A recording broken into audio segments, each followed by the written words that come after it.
तेरे गिरने में तेरी हार नहीं है, तेरे गिरने में तेरी हार नहीं है। अरे तू इंसान है, अवतार नहीं है। गिर, उठ, चल, दौड़, भाग, क्योंकि जीवन संक्षिप्त है, कोई सार नहीं है। तो आइए, इसी के साथ आप सबों का स्वागत है आज के इस क्लास में, आज के इस लेक्चर में। तो बिना लेट किए हुए हम डायरेक्ट आते हैं आज के क्वेश्चन पर। आज का पहला क्वेश्चन आपके सामने है। क्वेश्चन है बाबू कि P कार्य करने में Q से दोगुना सक्षम है। P कार्य करने में Q से दोगुना सक्षम है। दोनों एक साथ मिलकर एक काम को 32 दिनों में पूरा करते हैं। Q इस काम को अकेला पूरा करने के लिए कितना समय लेगा? समय में आपको आंसर देना है, यानी 33 दिन लेगा कि 22 दिन लेगा कि 66 दिन लेगा कि 99 दिन लेगा। एक क्वेश्चन जो आप देख रहे हैं आपका NTPC 2/4/2016 प्रथम पाली यानी शिफ्ट फर्स्ट का एक पूछा हुआ क्वेश्चन है। एक क्वेश्चन आप देख रहे हैं कि ये टाइम एंड वर्क का क्वेश्चन है और इतना ही छोटा छोटा क्वेश्चन आपका एग्जाम में आता है। हमेशा मैं बताते आया हूं कि रेलवे में क्वेश्चन जो है वो 90% क्वेश्चन बहुत ही इजी आता है। 10% या 5% ही कुछ ऐसा क्वेश्चन होता है जिसमें हल्का सा लेवल आपका ज़्यादा रहता है, उसमें भी ज़्यादा नहीं, हल्का सा लेवल ज़्यादा रहता है। और आज का जो भी क्वेश्चन है वो क्वेश्चन आपका मिसलेनियस क्वेश्चन है, कोई एक टॉपिक से उठाकर नहीं है, बहुत सारे टॉपिक का मिसलेनियस क्वेश्चन है और उसको हम लोग देखेंगे। तो यहाँ देखिए बाबू, कहता है कि P कार्य करने में, या थोड़ा सा लिख देते हैं, P कार्य करने में Q से दोगुना सक्षम है। कहता है कि P जो है वो कार्य करने में Q से दोगुना सक्षम है, यानी Q अगर 1 सक्षम है तो ये क्या है जी? 2 सक्षम है। यानी कहने का मतलब है कि अगर ये एक काम करता है तो ये डबल काम करता है। तो ये जो सक्षम जो ये बता रहा है यानी एक कैपेसिटी का रेशियो बता रहा है, इसकी क्षमता का रेशियो बता रहा है। तो कहता है कि दोनों एक साथ मिलकर एक काम को 32 दिनों में पूरा करते हैं। दोनों एक साथ मिलकर यानी P और Q, तो P और Q अगर दोनों को मिला देते हैं तो 2 आया कितना हो जाता है जी? 3, यानी 3 कैपेसिटी हो जाता है। यानी हम लिखेंगे कि 3 कैपेसिटी जो है वो कितना दिन में काम करेगा जी? तो यहाँ 32 दिन में काम करेगा। 3 कैपेसिटी मिलके जो काम करता है वो कितना दिन में करता है जी? 32 दिन में काम करता है। 3 कैपेसिटी का मतलब क्या? 3 कैपेसिटी का मतलब हो गया यहाँ 3 गो ताकत, है ना, यानी समझ सकते हैं कि 3 गो व्यक्ति एक तरह से हो गया, है ना। लेकिन अगर दूसरी भाषा में कर सकते हैं, क्योंकि यहाँ तो नाम 2 दिया हुआ है, P और Q दिया हुआ है, यानी इसका अगर 1 कैपेसिटी है तो इसका 2 कैपेसिटी है, अगर दोनों को मिला दिए तो 2 आए कि 3 कैपेसिटी हो गया।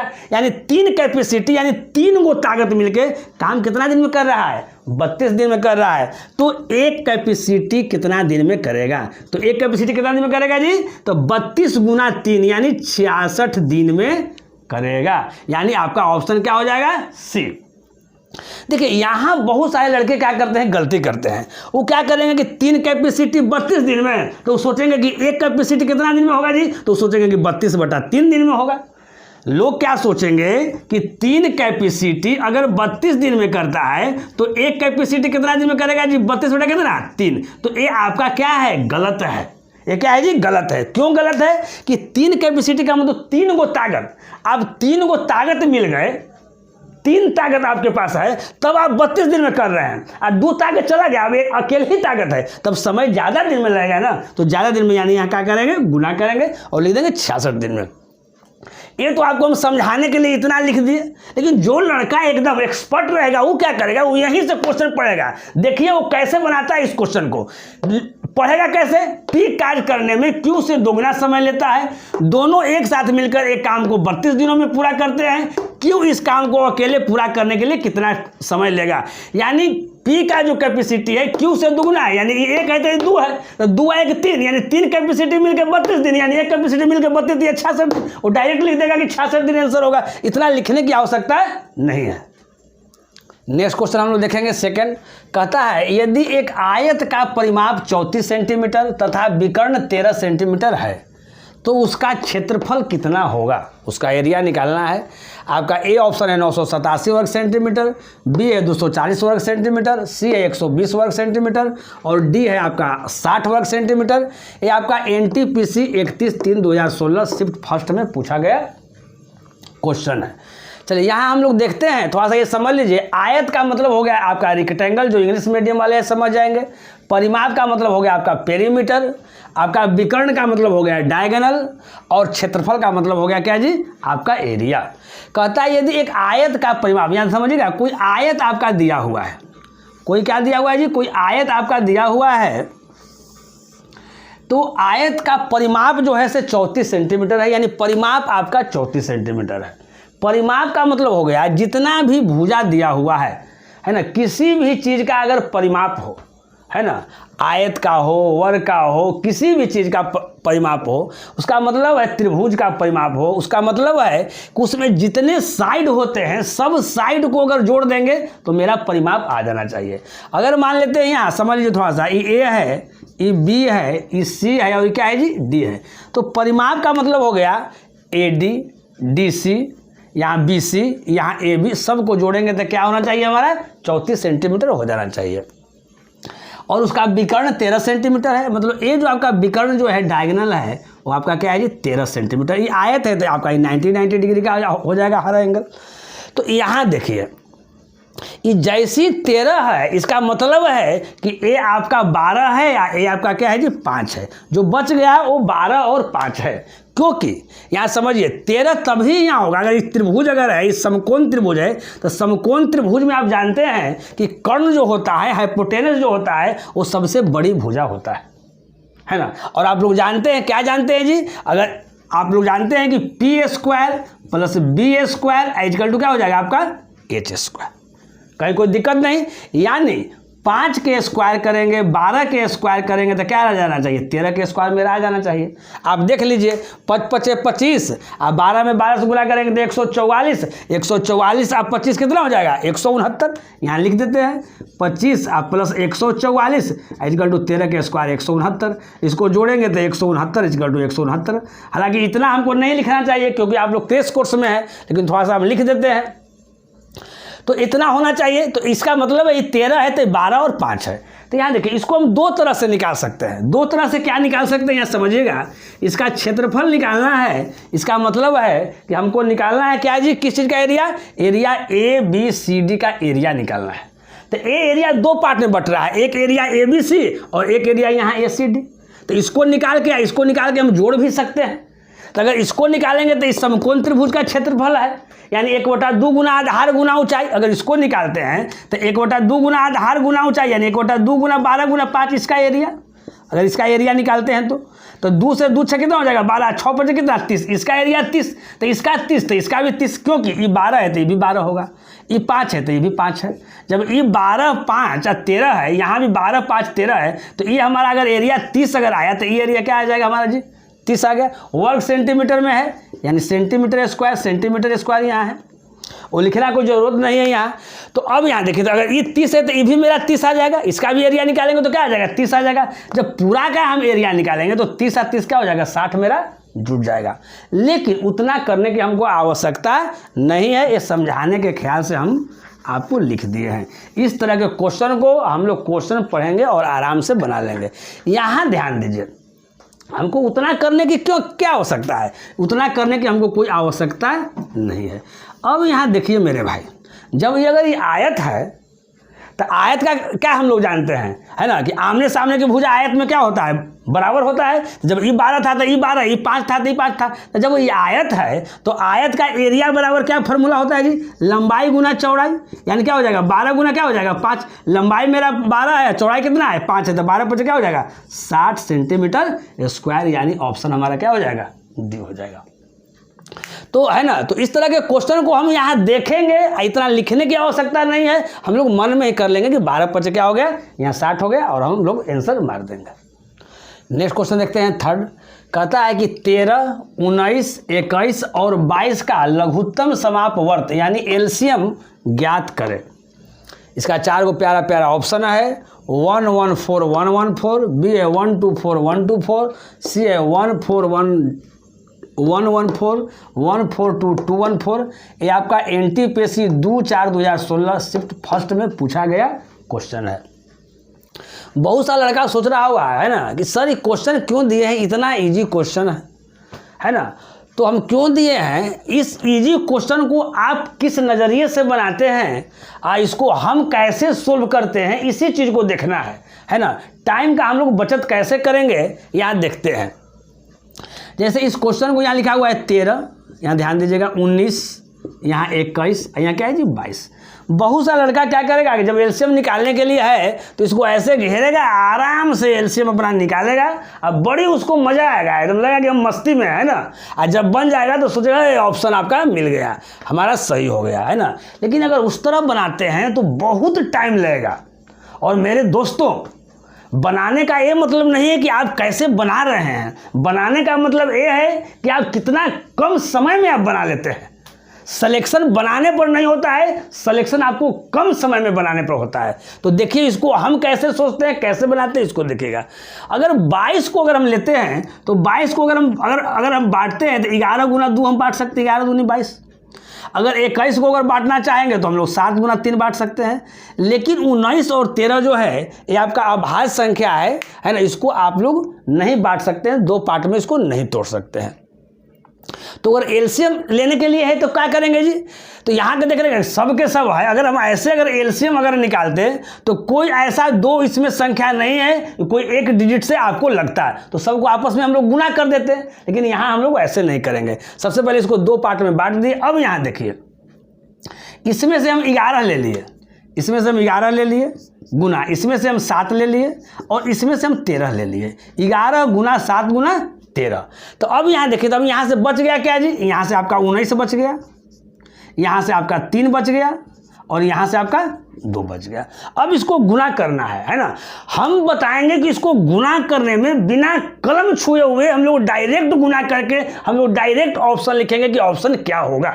इस चीज़ को सोचना है। आप भी सोच रहे होंगे कि सर कैसे कर रहे हैं कि भाई हम लिख देंगे, तो आप देखिए कैसे लिख देंगे। देखिए बाबू, एक बात यहाँ देखिए, 11 7 13 है ना, ये नंबर सिस्टम का ये जो नंबर जो है ये बहुत अच्छा खेलता है। यानी 11 गुना 7 गुना 13 ये बहुत बार रिपीट करता है। बहुत क्वेश्चन बनाइएगा तो आएगा। तो 11 गुना 7 गुना 13 क्या होता है जी, तो ये आपका 1001 होता है। आप इसको एकदम याद रखिएगा। 11 गुना 7 गुना 13 क्या आएगा जी, आपका 1001 आएगा। अब यहाँ देखिए, 19 गुना 3 करेंगे तो 57, और 57 गुना 2 करेंगे तो 50 गुना 2 100, और 7 गुना 2 14 यानी 114। तो यहाँ से हम लोग गुना करेंगे तो क्या आ जाएगा मेरा भाई, 114। तो यहाँ ध्यान दीजिए है ना। अब यहाँ देखिए 1001 को यहाँ ट्रिक समझिएगा, यहाँ कंसेप्ट को समझिएगा। 1001 को किसी भी संख्या से अगर मल्टीप्लाई करते हैं और वो संख्या अगर 3 डिजिट का अगर होता है तो क्या होता है, ये 3 डिजिट जो है आपको 2 बार रिपीट करेगा, यानी 114 और 114 आपका आंसर हो गया। तो देखते हैं 114 क्या है, तो आपका ऑप्शन क्या है, 1 में है। यहाँ देख रहे थे सबसे पहले जैसे 1001 आ गया तो यहाँ देख रहे हैं कि ये तो रिपीट नहीं कर रहा था, ये तो ऐसे कट जाएगा। ये भी रिपीट नहीं कर रहा था, ऐसे कट जाएगा। ये आपका रिपीट कर रहा था, तो हम लोग करके हम लोग देख लेते हैं। तो हम लोग इस तरह से इस क्वेश्चन को हम लोग आराम से क्या करेंगे, बना लेंगे, है ना। नेक्स्ट क्वेश्चन हम लोग देखते हैं। एक वस्तु 12.5% लाभ पर 4500 रुपया में बेची गई तो उसकी लाभ राशि कितनी है ना। याद देखिएगा, बेची गई यानी कितनी थी, बेच दिया गया तो कितनी थी के रूप में लिख दीजिए, उससे कोई प्रभाव नहीं पड़ने वाला है। यहाँ देखिए, इसका ए ऑप्शन है 125 रुपया, बी है 250 रुपया, सी है 500 रुपया, डी है 300 रुपया। ये आपका क्वेश्चन NTPC 31/3/2016 शिफ्ट सेकेंड में आपका पूछा हुआ क्वेश्चन है। देखिए यहाँ समझिएगा, एक वस्तु 12.5% के लाभ पर 4500 रुपया में बेची गई, तो 12.5% का मतलब क्या होता है, 12.5% का अगर हम फ्रैक्शन वैल्यू देखते हैं तो 1/8 होता है ना। हम परसेंटेज का हम बेसिक पढ़ाए हैं, है ना, उसमें 2-3 लेक्चर बड़ा ही बेसिक का बताया गया है। आप लोग प्ले लिस्ट में आप लोग जाइए और उस बेसिक को समझिए कि 12.5% बराबर 1/8 कैसे होता है ना। वैसे यहाँ पर भी हम समझा देंगे, लेकिन प्ले लिस्ट में जाइए और परसेंटेज जो वैल्यू होता है उसको हम लोग फ्रैक्शन में क्या लिख सकते हैं और फ्रैक्शन वैल्यू को परसेंटेज में क्या लिख सकते हैं, वहाँ बहुत ही ढंग से वहाँ बताया गया है। तो लड़के, है ना, अगर यूट्यूब से सर्च करेंगे तो वहाँ लिखेंगे मैथ्स विनेश सर और वहाँ क्या लिख देंगे परसेंटेज, तो वहाँ आ जाएगा और देख लेंगे। तो यहाँ देखिएगा, तो एक वस्तु 12.5% लाभ पर 45 रुपये में बेचा गया है। अगर लाभ का मतलब हो गया कि इतना ही बढ़ा, लाभ का मतलब क्या हो जाए 1/8 बढ़ा, तो 1/8 अगर बढ़ता है इसका मतलब है कि 1/9 क्या होता है, घटेगा। जैसे अगर 1/8 बढ़ता है उसका मतलब हम तुरंत दिमाग लगा दिए कि 1/9 घटेगा, यानी जो उसकी लाभ राशि है वो क्या होगा, 4500 का 1/9 होगा और वही आंसर होगा। और 4500 का अगर 1/9 करते हैं तो हमारा क्या आएगा जी, ऑप्शन सी आएगा। 4500 का आप 1/9 करके देख लीजिए, 9 × 5 = 45,500। इसको करने की कोई आवश्यकता नहीं है, हम तो यहाँ मेरे भाई यहाँ लिख भी दिए, लेकिन जो लड़का एक्सपर्ट रहेगा वो क्वेश्चन को पढ़ेगा और डायरेक्ट मार देगा 500, क्योंकि 12.5% के लाभ पर बेचा गया है, यानी 1/8 बढ़ा है। तो 1/8 बढ़ा है, तो अगर 1/8 बढ़ता है उसका मतलब आगे 1/9 घटेगा, तो 1/9 घटेगा यानी 4500 का 1/9 यानी कितना आ गया जी, 500। तो कहता है कि लाभ राशि कितनी थी, यानी क्या था, 500। अब ये आप समझिए, थोड़ा सा समझा देते हैं, किन्हीं किन्हीं को दिक्कत भी हो सकती है। क्या दिक्कत हो सकती है पहले समझ जाइए। 1/8 बढ़ा तो 1/8 बढ़ा तो 1/9 क्यों घटा, ये चीज़ समझिएगा। 1/8 को हम क्या लिख सकते हैं, 1/8 को हम लिख सकते हैं x/y के फॉर्म में हम लिख सकते हैं। तो जब x/y के फॉर्म में बढ़ता है, यहाँ लिखिएगा, जब x/y के फॉर्म में अगर बढ़ता है ना, x/y के फॉर्म में अगर बढ़ता है तो घटेगा वो किस फॉर्म में जी, तो फिर वो क्या होता है कि x/x + y के फॉर्म में वो क्या होता है, वो घटता है। इस चीज़ को दिमाग में याद रखिएगा। तो यहाँ जो 12.5% का है ना, इसका जो फ्रैक्शन वैल्यू 1/8 आया, 1/8 का मतलब x/y के फॉर्म में हो गया, यानी x के जगह पर 1 हो गया, y के जगह पर क्या हो गया, 8 हो गया जी। तो यहाँ इस फॉर्म में घटेगा, तो x के जगह पर यहाँ क्या हो जाएगा जी, तो x के जगह पर यहाँ 1 है तो 1 लिख दिए, और फिर x + y है तो 1 8 जोड़ दिए तो क्या हो गया, 9 हो गया। यहाँ से हम लोग लाए, ऐसा नहीं कि 1/8 आए तो यहाँ क्या कीजिएगा कि 1 की 1 को 8 है कि यहाँ 9 कर दीजिएगा। तो हमेशा यहाँ ऐसे नहीं होगा, 8 होगा तो 9 हो जाएगा। यहाँ कर देखना है कि x के जगह पर ही मेरा क्या है, तो x के जगह पर यहाँ मेरा 1 था, y के जगह पर यहाँ 8 था, तो इस फॉर्म में अगर बढ़ेगा तो इस फॉर्म में घटेगा। ये चीज़ को आप याद रखिएगा दिमाग में, तो कैलकुलेशन क्या हो जाएगा आपका, फास्ट हो जाएगा। तो 1/9 में घटेगा तो 4500 का हम 1/9 डायरेक्ट निकाल दिए, कहीं कोई दिक्कत नहीं।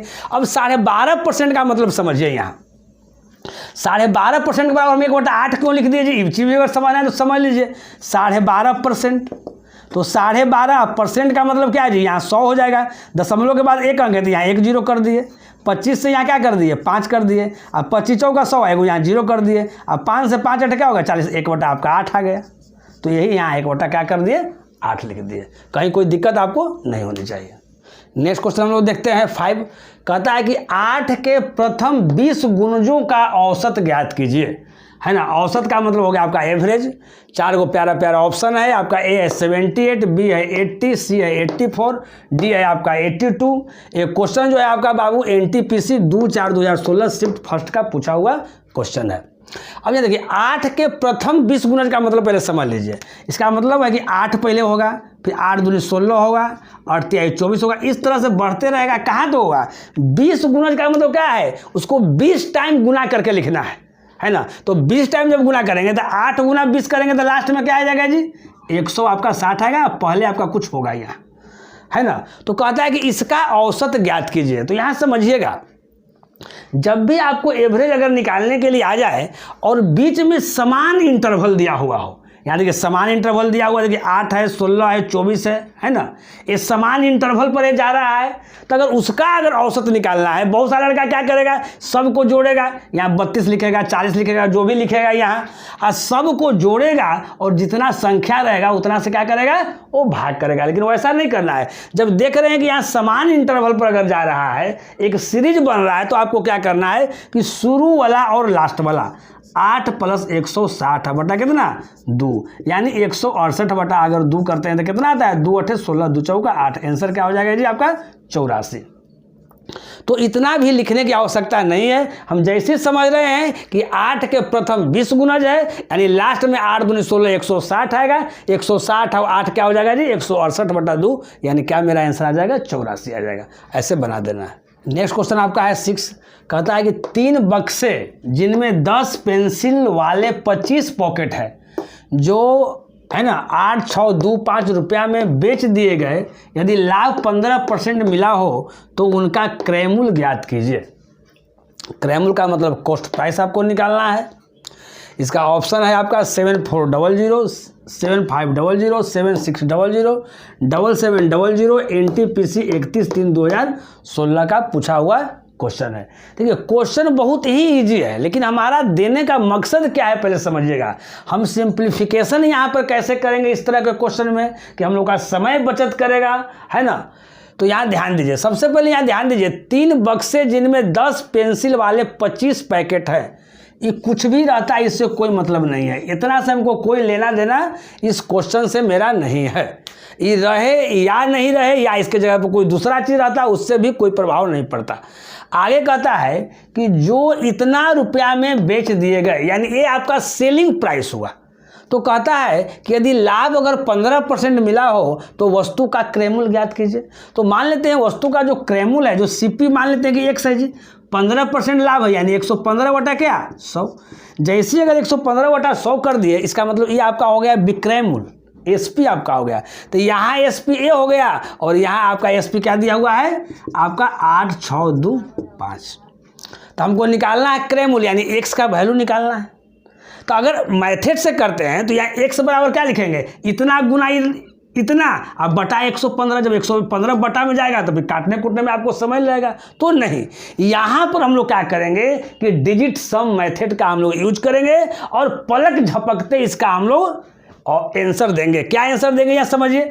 अब यहाँ देखिए, अब नीचे में तो अगर डिजिट सम द्वारा क्या करेंगे, इसको सिंगल डिजिट बनाएंगे। तो यहाँ तो मेरा 1 हो जाएगा, तो यहाँ अगर 1 हो जाएगा तो नीचे तो 1 हो गया तो कोई मतलब नहीं। यहाँ 5 1 6 कितना हो गया 7, यानी x जो होगा वो क्या होगा 7 का आपका मल्टीपुल में होगा। तो यहाँ देखते हैं 8 और 6 14, 14 और 2 कितना हो गया जी 16, 16 और 5 यहाँ क्या हो गया यहाँ 21।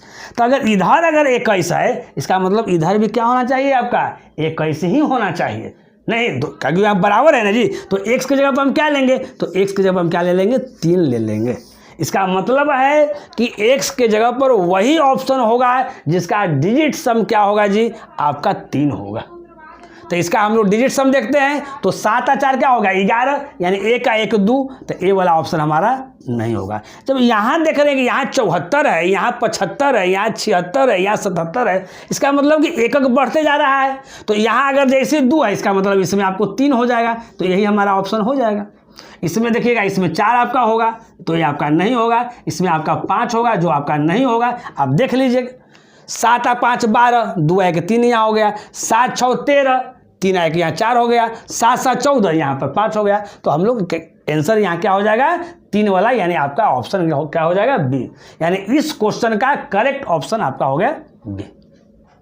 नेक्स्ट क्वेश्चन हम लोग देखेंगे 7 क्वेश्चन कहता है कि cosec square theta plus 2 tan theta into cot theta minus cot square theta का मान क्या होगा। इसका 4 गो प्यारा प्यारा ऑप्शन आपका है। ए आपका है 3, बी आपका 2, सी आपका 1, डी आपका 0। ये आपका NTPC 31/3/2016 शिफ्ट फर्स्ट में पूछा गया क्वेश्चन है ना। एक क्वेश्चन जो है आपका ट्रिगोनोमेट्री का आपका क्वेश्चन है। बहुत सारे लड़के जो होते हैं रेलवे के जो तैयारी करते हैं है ना, उनका थोड़ा सा एडवांस में थोड़ा सा कमज़ोर होता है ना, उसमें भी ट्रिगोनोमेट्री थोड़ा सा कमज़ोर होता है। तो जिनको एकदम कमज़ोर होगा उनको तो थोड़ा सा दिक्कत होगा, लेकिन उनको भी हम समझाने का हम प्रयास करेंगे, है ना। वैसे ही आज मिसलेनियस क्वेश्चन में है, जब हम इसका चैप्टर वाइज बताएंगे तो थोड़ा सा बेसिक का इसमें हम एक्सप्लेन कर देंगे, बहुत ज़्यादा नहीं करेंगे लेकिन थोड़ा करेंगे क्योंकि क्रैश कोर्स है ना। और फिर जब CET SSC बैंक रेलवे में जब हम ट्रिग्नोमेट्री स्टार्ट करेंगे तो उस समय का तो गजब ही बात ही होगा, बहुत से स्टैंडर्ड क्वेश्चन आपको आएंगे। तो फिलहाल यहाँ देख लीजिए, देखिए यहाँ tan theta into cot theta है, तो tan theta into cot theta का फॉर्मूला क्या होता है जी, 1 होता है। जो फॉर्मूला जानते होंगे वो समझ रहे होंगे। अब यहाँ देखिए, अगर ये कॉसेक स्क्वायर थीटा है या माइनस कॉट स्क्वायर थीटा है, तो cosec square theta minus cot square theta का फॉर्मूला भी होता है 1। तो cosec square theta minus cot square theta equal to 1 हो गया, और यहाँ tan theta into cot theta equal to 1 हो गया। तो 2 में अगर हम 1 से गुना किए तो यहाँ मेरा 2 आ गया, ए वाला अगर हम कर दिए यहाँ से यहाँ कर दिए तो इसका 1 आ गया, तो 1 और 2 कितना आ गया, यहाँ 3 आ गया। यानी इस क्वेश्चन का सही ऑप्शन जो आपका है, करेक्ट ऑप्शन क्या है जी, आपका 3 है। नेक्स्ट क्वेश्चन हम लोग देखते हैं 8। कहता है कि 2 लगातार सम संख्याओं का गुणनफल 528 है, 528 है, तो छोटी संख्या ज्ञात करें। यानी जो आपका ऑप्शन है वो छोटी संख्या है, वो आपको ज्ञात करना है। ए ऑप्शन आपका है 18, बी ऑप्शन है 20, सी ऑप्शन है 22, डी ऑप्शन है 24। एक क्वेश्चन आपका NTPC 31/3/2016 शिफ्ट 3 का पूछा हुआ क्वेश्चन है। क्वेश्चन तो देखने में बहुत इजी है, लेकिन जब इजी क्वेश्चन अगर हम देते हैं तो इसका मतलब ये है कि उस क्वेश्चन को बिना हम लोग कलम लगाए हुए बहुत कम समय में हम लोग कैसे बना सकते हैं। ध्यान दीजिएगा बाबू, सम संख्या का मतलब हो गया इवेन नंबर, गुणनफल का मतलब हो गया आपको प्रोडक्ट। तो 2 लगातार सम संख्याओं का गुणनफल 528 है, तो छोटी संख्या क्या है यह समझिएगा। 2 लगातार सम संख्या कह रहा है, तो लगातार का मतलब है कि अगर ये छोटी ऑप्शन तो जो भी होगा छोटी संख्या होगा, तो ये अगर 18 होगा तो अगला संख्या हमारा 20 होगा, बड़ी संख्या। अगर ये 20 होगा तो ये हमारा 22 होगा, ये अगर 22 होगा तो ये हमारा 24 होगा, अगर ये 24 होगा तो ये हमारा 26 होगा। तो अगर इन दोनों को गुना करते हैं तो हमारा 528 आना चाहिए। तो इसमें तो एक 0 आ गया, यानी ये तो ऑप्शन होगा नहीं, क्योंकि लास्ट में हमारा 0 होगा, लास्ट में 8 चाहिए। यहाँ देखिए इसमें भी एक 0 होगा तो ये भी नहीं होगा। इसका लास्ट देखते हैं 4 दूनी 8, तो एकदम होगा। यहाँ देखिए 6 चौका 24, इसका लास्ट 4 है तो ये भी नहीं होगा। यानी इस तरह के क्वेश्चन को हम लोग ऐसे जल्दी क्या करेंगे, बना लेंगे, है ना। तो इतना लिखते नहीं रहेंगे। जैसे हम लोग देख रहे हैं कि यहाँ ऑप्शन है, तो आपको दिमाग में, आपको माइंड में चीज हो जाना चाहिए कि अगला जब आएगा, जब हमारा इवेन नंबर, तो क्या होगा, और दोनों को आपस में गुना करेंगे तो मेरा लास्ट में 8 आता है कि नहीं आता है। अगर ऐसे करेंगे तो एग्जाम में क्या होगा, समय का बहुत ही बचत होगा, है ना। हम पहले ही बताएं कि रेलवे का जो है 90% क्वेश्चन बहुत ही आपका इजी आएगा, सिंपल तरीके से आएगा। 10% 5% ही क्वेश्चन हल्का सा लेवल रहेगा, है ना। बहुत सारे लोग क्या करते हैं, है ना, कि जब पढ़ाते हैं तो बहुत थोड़ा सा कड़ा कड़ा क्वेश्चन रेलवे में दे देते हैं, बच्चा के लगता है अरे क्या बात है, कैसा क्वेश्चन है। तो उस तरह के क्वेश्चन में आपको जाने की जरूरत नहीं है। जो आपका सिलेबस में है रेलवे का, उतना ही पढ़ना है, उतना ही लेवल पढ़ना है, और किसी तरह आपको नौकरी ले लेना है, दिखाना नहीं है। नहीं तो दिखाने वाले बहुत चले गए, समझ गए ना। हम भी आपको लेवल बताएंगे। जब अभी रेलवे का ये महायज्ञ चल रहा है, उसके बाद जब SSC बैंक रेलवे का जब क्वेश्चन जब हम बताएंगे तो देखिएगा उसका क्या लेवल होता है। चलिए देखिए, नेक्स्ट क्वेश्चन आपका है, विस्तार करें, कोई क्वेश्चन नहीं है, विस्तार करें C-3 के होल क्यूब। यानी एक तरह से इसको कह सकते हैं कि इसको अगर A मानते हैं, इसको अगर B मानते हैं, तो A-B के होल क्यूब के पैटर्न पर ये आधारित है। यानी A-B के होल क्यूब का क्या फार्मूला होता है, उसी फार्मूला पर इसको सेट कर देना है, और आपको बताना है कि इसमें से आपको कौन होगा।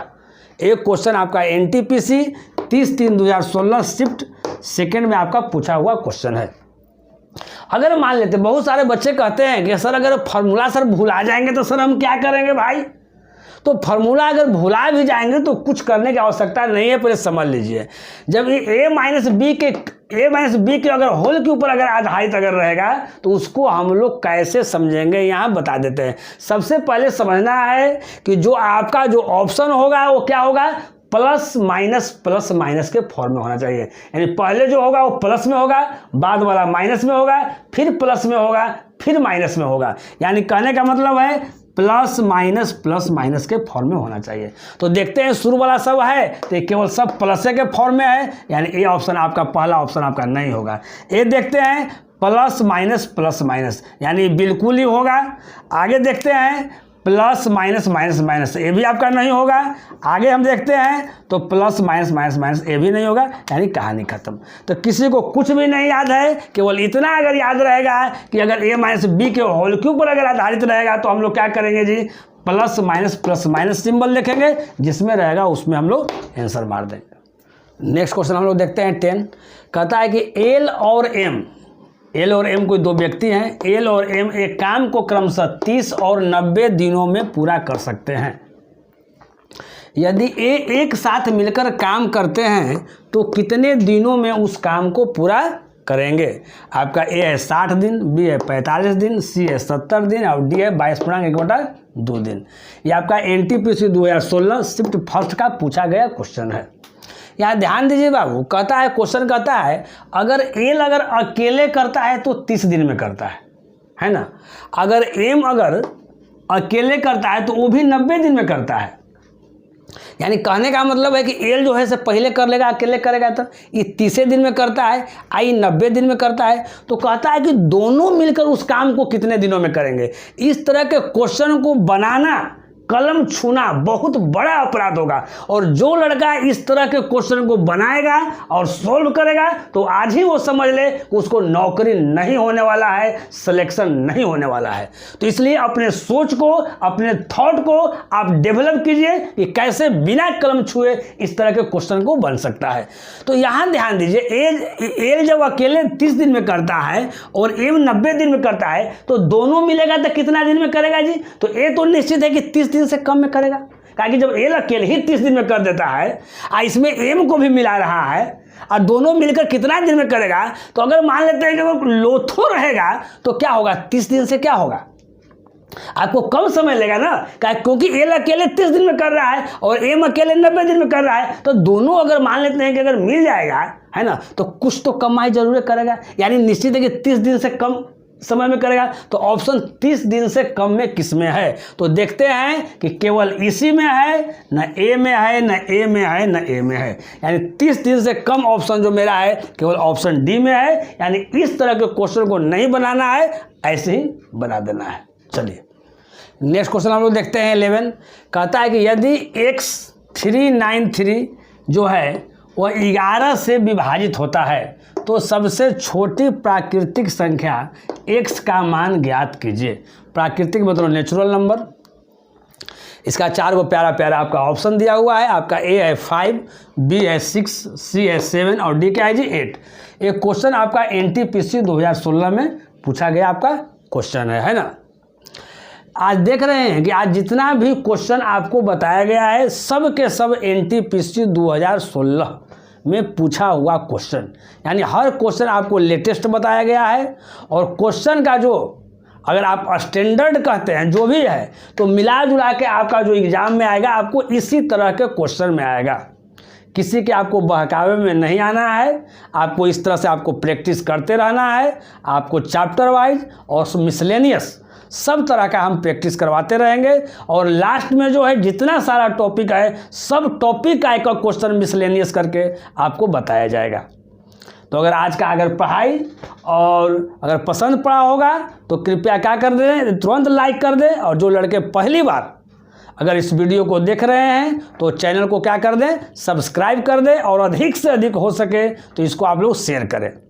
और एक क्वेश्चन जो आपका जो है ये होमवर्क में दिया गया है, इसको आपको बनाना है। और जो आपका आंसर आएगा उसको कमेंट के माध्यम से क्या करना है, बताना है। तो इसी के साथ हम आपसे विदा लेते हैं। फिर मुलाकात होगी अगले एपिसोड में इसी जोश और इसी उत्साह के साथ। तब तक आप इजाज़त दीजिए। ओके बाय, नमस्कार।